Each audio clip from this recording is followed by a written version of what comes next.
I got this job on this radio station, which is where I met Ricky Gervais. He hired you? It was a new station that just launched. He had somehow persuaded them to let him be the head of speech. It was behind the scenes, and it was a made-up job, theoretically, to write funny little bits for the DJs. You know what's funny? Like, you can absolutely picture Ricky talking them into it. Yeah.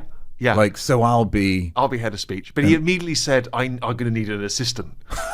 And so I happened to have sent my resume in just looking for a job in radio, and he called me up and we hit it off, and I became assistant to the head of speech. And we did that for a little while, and we kind of got to know each other. Okay, this may help me segue in. So the idea of we can all picture Ricky talking them into, I'm the head of speech and I'm going to need an assistant. Yeah. Here's a salary, whatever. So Ricky being, for all we know from the outside looking in, incredibly persuasive. Right? I mean, that would be my experience. That would probably be people's experience with Dave Chappelle as well. Right. What I'm saying is, they are very persuasive, but then someone like you or I, or specifically you and I, come along and go, no. Like, part of our job, we have enough confidence, even though we don't look like we have as much confidence as they do. Yeah. We have enough confidence. We have enough intellectual confidence or something to go, no, I don't agree.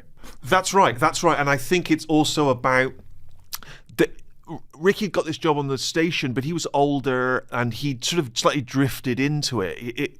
He was obviously a super talented man, but he didn't have that driving, burning ambition that I think I had at a young age. And so I had a sort of, I thought, listen, he's probably going to get me fired. I went and joined the BBC instead. I got a job at the BBC behind the scenes. And that was where the opportunity to make a little short film, which became a sort of prototype of The Office, originated. So you're at the BBC. Yeah. You're still friends with Ricky. Still friends with Ricky. And he's still the head of speech. He's still the head of speech.